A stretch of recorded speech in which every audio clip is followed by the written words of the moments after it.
নমস্কার, আপনারা দেখছেন অ্যাস্ট্রোলজার ডক্টর গৌতম শাস্ত্রীর ইউটিউব চ্যানেল। আপনাদের খুব প্রিয় চ্যানেল।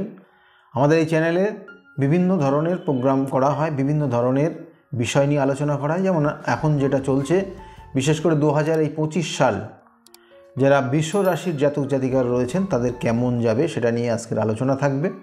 এবং এর সঙ্গে সঙ্গে দেখুন, বৃষ রাশির জাতক জাতিকাদের বিগত যে দিনগুলো গেছে সেক্ষেত্রে অনেক ধরনের সমস্যা এসছে, মানসিক দুশ্চিন্তা, ডিপ্রেশন এবং কোনো কোনো ক্ষেত্রে খুব কাছের মানুষের সঙ্গে একটু ডিটাচমেন্ট, এসব জায়গাগুলো কিছু কিছু ক্ষেত্রে এসছে।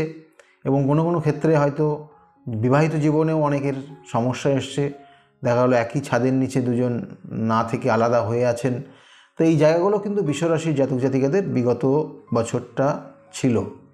এই 2025 কেমন যাবে, কারণ 2025 2025 9 সংখ্যার বিশেষ করে সংখ্যাতত্ত্বের দিক দিয়ে দেখায় এবং সেক্ষেত্রে মঙ্গল কিন্তু প্রেজেন্ট করে। কিন্তু মঙ্গল হচ্ছে আপনার রাশির সাপেক্ষে সপ্তমপতি এবং আপনার রাশির সাপেক্ষে দ্বাদশপতি। তাই এক্ষেত্রে আপনার কতটা শুভ ফল দেবে দেখা যাক। প্রথম অবস্থায় বলি, শরীরের দিকে নজর দেবেন। শরীর স্বাস্থ্য নিয়ে মাঝে মধ্যে আপনার সমস্যা হবে। মায়ের শরীর স্বাস্থ্যের দিকে নজর দেওয়ার ভীষণ প্রয়োজন। মায়ের শারীরিক সমস্যা মাঝে মধ্যেই আপনি লক্ষ্য করবেন। কোনো প্রিয় মানুষ থেকে দূরে সরে যেতে পারেন। এটা 2025 সাল বিশেষ করে দেখাচ্ছে। দুজনের মধ্যে একটু ডিটাচমেন্ট হবে। ভুল বোঝাবুঝির কারণে আপনাদের সম্পর্ক চ্যুত পর্যন্ত হতে পারেন। যারা বৃষ রাশির জাতক জাতিকারা তাদের জন্য বললাম। এবং এর সঙ্গে সঙ্গে আপনার বাড়ি ঘরের কিছু পরিবর্তন হবে। বৃষ রাশির যারা জাতক জাতিকারা রয়েছেন বাড়ি ঘরের পরিবর্তন লক্ষ্য করা যায়। সেই সঙ্গে সঙ্গে সম্পত্তি, কিছু নতুন কোনো সম্পত্তি কেনার যোগ, সেটাও কিন্তু বৃষ রাশির জাতক জাতিকাদের 2025 সাল রয়েছে। এর সঙ্গে সঙ্গে অর্থের জায়গা, অর্থ প্রাপ্তির যোগ রয়েছে।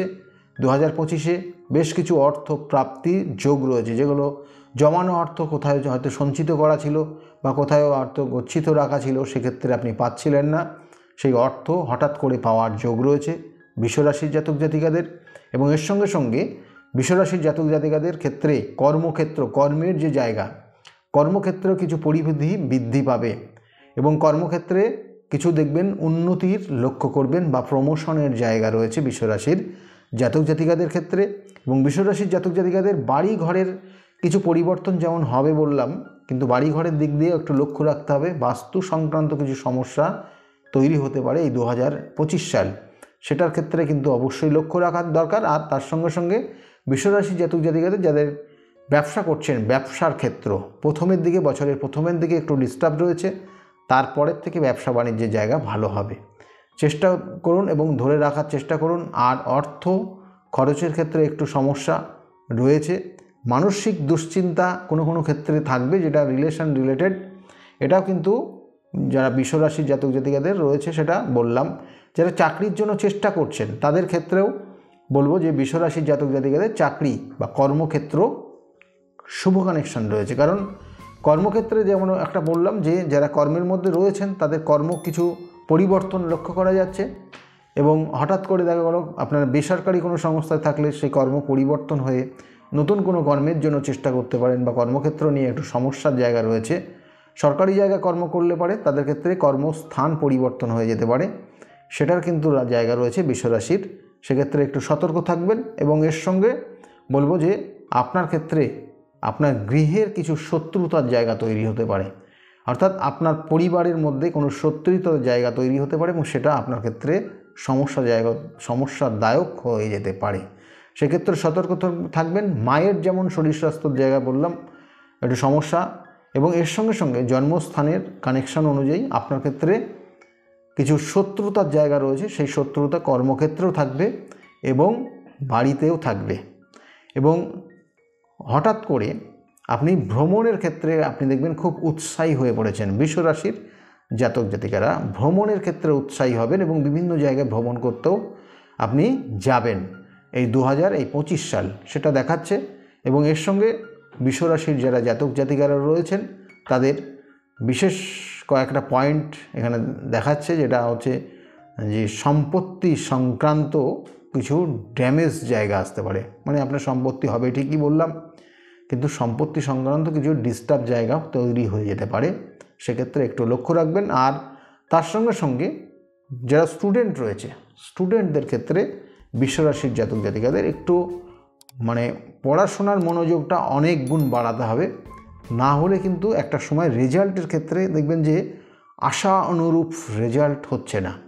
এটা একটা সমস্যা, এবং তাদের সমস্যাটা তাদের দেখবেন যে যাদের সঙ্গে মেলামেশা করছে তাদের নিয়ে সমস্যা তৈরি হবে, অর্থাৎ বন্ধু বান্ধবের জায়গার থেকে সমস্যা তৈরি হবে বিশ্বরাশির, এবং তার কারণে পড়াশোনার প্রতি মনোযোগটা কমে যাবে। সেক্ষেত্রে লক্ষ্য রাখবেন, আপনার সন্তান যদি বিশ্বরাশির হয় তাহলে এই জায়গাগুলো কিন্তু রিকভারি করতে হবে। এবং তার সঙ্গে সঙ্গে বিশ্বরাশির জাতক জাতিকাদের কর্মসূত্রে বা হায়ার এডুকেশন সূত্রে বা কোনো কারণ জায়গাতে, অর্থাৎ হায়ার এডুকেশন বা যে জায়গাটা যেটা নিয়ে শিক্ষাগত শিক্ষা অর্জন করছেন সেই বিষয়ে দেখুন বাইরে কোনো জায়গায় স্কোপ আসতে, বাইরে যাওয়ার কোনো সুযোগ আসতে পারে, এবং সেখানে গিয়ে কিন্তু সেই শিক্ষাটা গ্রহণ করার জায়গা বা কোনো সেখানে কোনো চ্যালেঞ্জ বা কোনো সেখানে কোনো কম্পিটিটিভ জায়গা, এগুলো কিন্তু তৈরি হওয়ার যোগ রয়েছে আগামী 2025 সালের যারা বিশ্বরাশির জাতক জাতিকারা রয়েছেন। দাম্পত্য জীবন যেমন বললাম একটু অশান্তি প্রথমের দিকে, অর্থাৎ বছরের প্রথম 6 মাস মাঝে মধ্যেই দাম্পত্য অশান্তির মধ্যেই আপনি ভুগবেন। আপনি দেখবেন অনেক বিষয় মেনে নিতে পারছেন না, এটা একটা যোগ রয়েছে। এবং তার সঙ্গে সঙ্গে মানুষকে সেবাও আপনি অনেক ক্ষেত্রে করবেন, সেটারও কিন্তু যোগ রয়েছে। আর প্রেমিক প্রেমিকা যারা রয়েছেন তাদের ক্ষেত্রে বলবো এই বিশ্বরাশির যে আগামী দিনে একটু ভুল বোঝাবুঝির জায়গা আপনাদের মধ্যে তৈরি হবে, এবং কোনো ক্ষেত্রে আপনাদের সম্পর্কটা কিন্তু নষ্ট হয়েও যেতে পারে, এবং সেটা জুন মাস থেকে কানেকশানটা বেশি পাবে।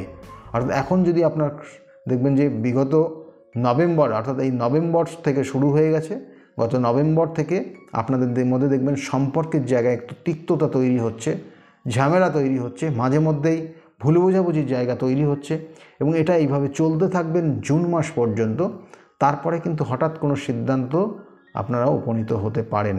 তাই সেক্ষেত্রে দুজনের মধ্যে ডিটাচমেন্টের জায়গায় বিশেষ করে রয়েছে, সেক্ষেত্রে সতর্ক হবেন। এবং এই মাসে, অর্থাৎ আপনি এই বছরের এই 2025 সালটা বিশেষ করে আপনি একটা নির্দিষ্ট সময়, যেটা আষাঢ় মাস এবং শ্রাবণ মাস বলা হয়, এবার জুন জুলাই, সেই সময়টা যদি আপনি আপনার ইচ্ছা মতো একটা গাছকে লাগিয়ে আপনি পরিচর্যা করতে পারেন, এবং তা হলে আপনার ক্ষেত্রে আগামী 10 বছরের জন্য অনেকটা শুভ ফল পাবেন। এবং সেটা আপনার ইচ্ছা মতো কোনো গাছকে পরিচর্যা করবে, এবং সেটা যদি ফলযুক্ত কোনো গাছ হয় তাহলে আপনার জন্য অনেকটা শুভ রয়েছে। এবং এর সঙ্গে সঙ্গে 2025 সাল যেটা আপনার করণীয়, যেটা আপনি করবেন, করলে আপনার ক্ষেত্রে ভালো হবে, সেটা বিশেষ করে প্রত্যেক মঙ্গলবার দিন আপনি প্রত্যেক মঙ্গলবার এবং শনিবার করে যদি আপনি আপনার কোনো সুগন্ধি আপনি ব্যবহার করেন তাহলে আপনার জন্য খুব ভালো হবে। এটা আপনি করতে থাকুন 2025 সাল, তাতে আপনার জায়গাটা আস্তে আস্তে আস্তে আস্তে অনেক সমস্যার থেকে আপনি রিকভারি করবেন। আমি বারবার বলি, জন্মছকের বিভিন্ন দোষ যেগুলো সঠিকভাবে প্রতিকার প্রতিবিধান না করলে সেখান থেকে বেরোতে পারেন না, এবং সেইটা আপনার ক্ষেত্রে যদি থাকে তার প্রতিকার প্রতিবিধান অবশ্যই করিয়ে নেবেন। কারণ কখনো মাঙ্গলিক দোষ, কখনো কালসর্পযোগ, কখনো সাপির দোষ, কখনো সাধু সর্প দোষ, কখনো গ্রহণ দোষ, কখনো ছন্ন ছাড়া দোষ, কখনো ব্যভিচারী দোষ, এগুলো আমাদের জীবনে কখনো কখনো সমস্যা নিয়ে আসে। এই সমস্যাটা বিশেষ করে বেশি হয় যখন তার দশা অন্তর্দশা প্রত্যন্তর দশা চলে, তখন কিন্তু সমস্যাটা অনেক গুণ বেড়ে যায়। তাহলে সেই জন্য যদি আপনার সমস্যা থাকে তাহলে প্রতিকার প্রতিবিধান এবং গাইডলাইন নেওয়ার অবশ্যই চেষ্টা করবেন। কারণ একটা জাতক জাতিকা সঠিক যদি প্রতিকার করে গাইডলাইন নেয় তাহলে তার জীবনের শীর্ষে পর্যন্ত উঠতে পারে। যদি মনে করেন আমার সঙ্গে যোগাযোগ করবেন, তাহলে নিচের যে বুকিং নাম্বার যাচ্ছে ওই বুকিং নাম্বারে ফোন করে আপনি জানতে পারবেন আমি কোন চেম্বারে কখন কোন সময়ে থাকি, এবং সেই অনুযায়ী আপনি আমার সঙ্গে যোগাযোগ করতে পারেন। আজকের মতো এই পর্যন্তই। সকলে ভালো থাকবেন, আর আগামী দিনগুলো, আগামী এই 2025 সাল প্রত্যেকের খুব শুভ হোক, এই শুভকামনা রইল।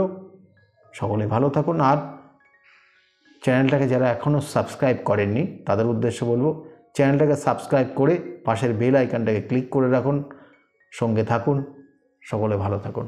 নমস্কার।